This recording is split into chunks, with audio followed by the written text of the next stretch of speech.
Filme de terror tem bastante por aí, mas a gente precisa admitir que O Exorcista é diferente, ainda mais com toda aquela mística que tem por trás da produção. Sempre encabeçando a lista dos melhores filmes do gênero, ele continua causando medo até hoje, graças a uma história onde o terror se hospeda dentro da nossa própria casa. Eu sou Pablo Zorzi e hoje vamos falar sobre como foi feito o filme mais obscuro da história.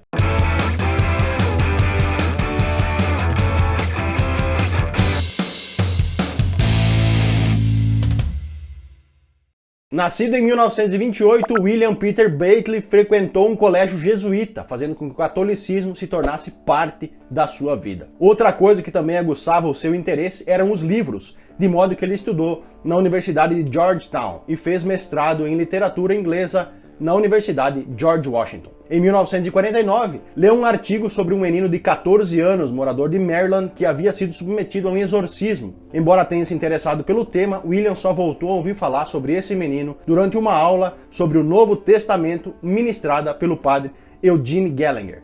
Na história, o menino, conhecido apenas pelo pseudônimo de Roland Doe, emitia sons demoníacos, falava em latim e tinha atacado um dos sacerdotes que tentou ajudá-lo. Obcecado pelo tema, William decidiu escrever um livro de não ficção a respeito disso. Ele então entrou em contato com o padre Balder, que supostamente havia realizado o exorcismo, mas não conseguiu obter os detalhes do caso porque o arcebispo de St. Louis não autorizou ninguém a falar. A única coisa que Balder confirmou naquela época é que o caso do menino possuído era mesmo real. Anos mais tarde, enquanto trabalhava em Beirute, William conheceu Gerald Harding, diretor do Departamento de Antiguidades da Jordânia e descobridor dos manuscritos do Mar Morto, sendo que parte desse conteúdo descoberto incluía salmos para exorcismo. Estranhamente, após esse fato, William abandonou a ideia do livro sobre exorcismo e começou a escrever ficção, publicando romances cômicos e trabalhando como roteirista para alguns diretores de filmes de comédia bem conhecidos na época.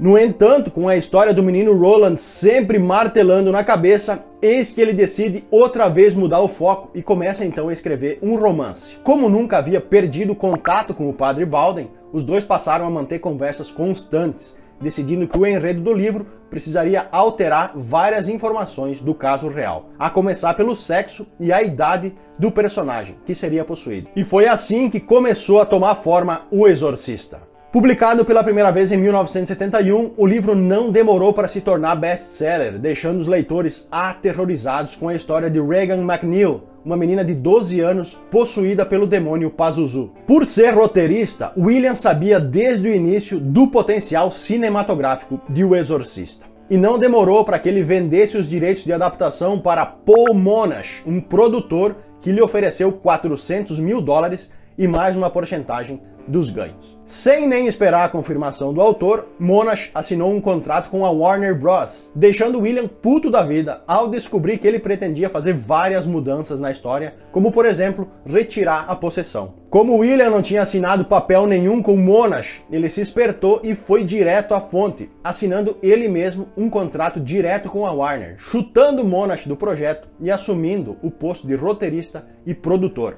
assegurando assim o controle criativo da obra. A versão cinematográfica de O Exorcista surgiu durante uma das etapas mais fascinantes de Hollywood. Isso porque as superproduções estelares começavam a ficar repetitivas, dando espaço a um novo grupo de cineastas que prometiam renovar a indústria. Bonnie e Clyde, de 67, foi um dos primeiros filmes dessa nova geração, e 2 anos depois, Easy Rider veio para confirmar o nascimento dessa nova Hollywood. Esses filmes se caracterizavam por tentar mostrar uma realidade mais palpável, com atores mais parecidos com gente comum. Vale destacar que esse estilo logo caiu nas graças dos fãs, se espalhando por quase todos os gêneros de filmes, incluindo os de terror. Foi a partir daí que as antigas peças com aquela pegada gótica e com monstros mais clássicos começaram a dar lugar a histórias ambientadas no presente, com ameaças que podiam estar em qualquer lugar, como na casa de quem estava assistindo o filme.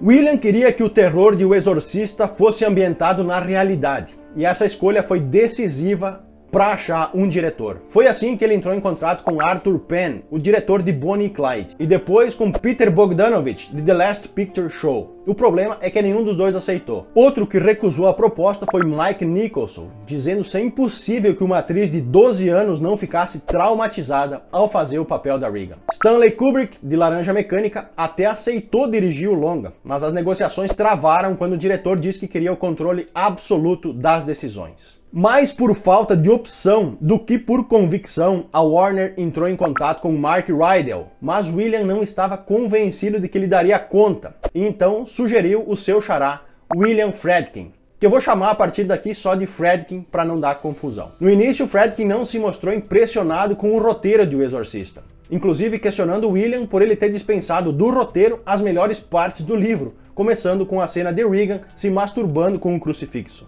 Com o diretor escolhido, o passo seguinte foi escalar o elenco, uma missão tão difícil quanto a primeira. Um dos papéis mais importantes era o de Chris MacNeil, a mãe de Regan, e Friedkin a ofereceu a Audrey Hepburn, que vivia em Roma e disse que só aceitaria gravar se as gravações fossem feitas na Itália. Então recorreram a Anne Bancroft, que estava grávida e só poderia iniciar as gravações se eles esperassem alguns meses. Ofereceram o papel então para Jane Fonda, que também recusou. Com as opções ficando escassas, William sugeriu que sua amiga Shirley MacLaine fosse escalada. Mas foi aí que apareceu Ellen Burstyn, que já tinha sido indicada ao Oscar por The Last Picture Show e telefonou para Friedkin dizendo que estava interessada em interpretar a mãe de Regan. Outro papel importante era o de Damien Carras, o padre que precisaria enfrentar o demônio Pazuzu. A lista de candidatos para esse papel incluía Jack Nicholson e Stace Keach. Até que um dia Friedkin se encontrou com Jason Miller, um ator e diretor sem experiência no cinema, mas com uma história bem similar à do personagem, pois durante a juventude havia estudado para ser padre.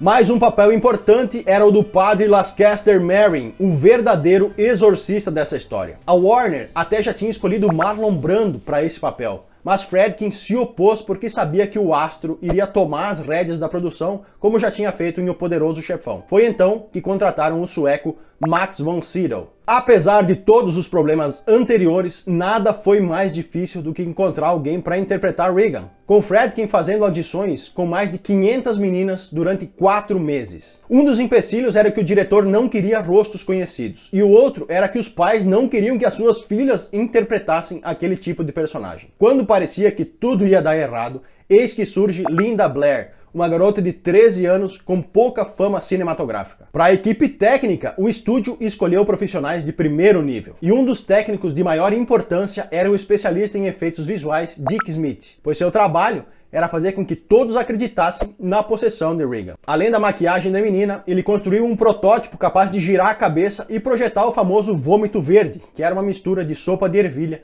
com corante. E como se não bastasse, outro trabalho de Dick era transformar a aparência de Von Sydow, que tinha 44 anos, em um idoso. As gravações de O Exorcista começaram em 14 de agosto de 72, em locações feitas em Georgetown, Nova York e no Iraque. Gravações essas que, assim como a trama, foram infernais, vindo até mesmo a originar a famosa Maldição do Exorcista, que contou com estranhos acidentes, como o incêndio na casa das gravações em Georgetown, ou os dedos que um carpinteiro e um técnico de iluminação perderam no local. No entanto, outros episódios foram ainda mais estranhos, como a morte do irmão de Von Sydow, ocorrida no dia em que o ator chegou a Nova York para rodar suas primeiras cenas. Ou a morte de Jack McGowan em decorrência de uma gripe, apenas alguns dias depois dele finalizar suas cenas. Um destino parecido também teve Vasiliki Mailaros, que interpretou a mãe do padre Carras e também morreu poucos dias após as gravações.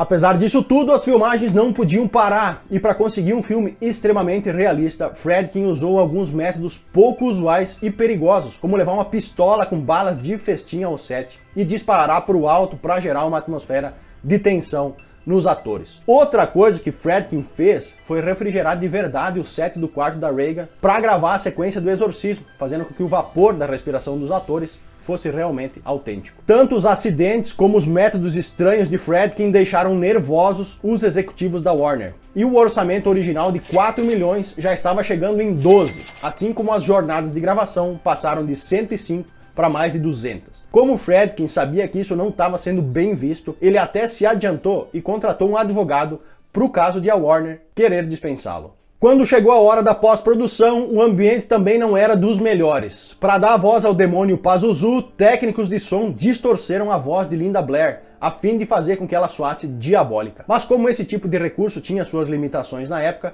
Friedkin chamou a veterana atriz Mercedes McBride, que interpretou o dramatismo necessário nas cenas importantes. Mais adiante, como não foi incluída nos créditos, McBride processou a Warner e acabou ganhando a causa. E como se todos os problemas citados anteriormente não fossem suficientes, a relação entre Friedkin, o diretor, e William, o autor do livro, foi por água abaixo quando Friedkin decidiu cortar duas cenas que William achava ser indispensáveis para o filme. Aquela em que a Reagan desce escada abaixo igual uma aranha, e outra em que o padre Karras e a mãe de Reagan conversam sobre a origem do mal. A encrenca foi tamanha que Friedkin chegou a impedir a entrada de William no set de filmagens. O Exorcista estreou no cinema em 26 de dezembro de 73, sem que nenhum dos envolvidos imaginasse que seria um sucesso comercial imediato. As filas eram intermináveis em todos os cinemas, e surgiram mitos como espectadores com ataques nervosos e crises de vômito durante as sessões. Com ou sem exagero, o Exorcista arrecadou 232 milhões de dólares e foi destaque em diversas premiações, conseguindo 10 nominações ao Oscar, incluindo a de melhor filme, um feito histórico para um filme de terror.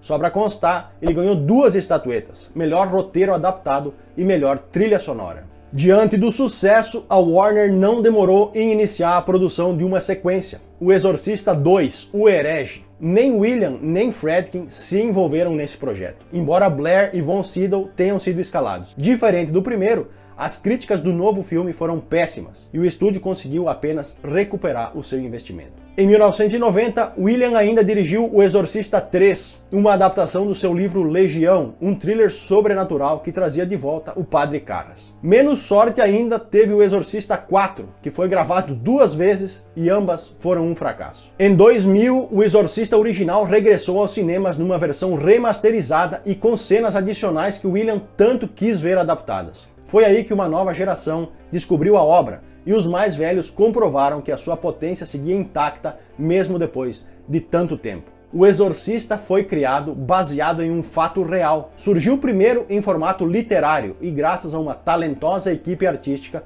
continua sendo um dos pilares do cinema de terror até hoje, assustando a todos que assistem e provando que as raízes do mal podem estar em qualquer lugar, inclusive dentro das nossas casas. E aí, nerd, gostou do vídeo? Então taca aquele dedão no like, se inscreve no canal e ativa o sininho para receber mais conteúdo como esse. Eu sou Pablo Zorzi, esse é o Nerdice Narrativa. Fui!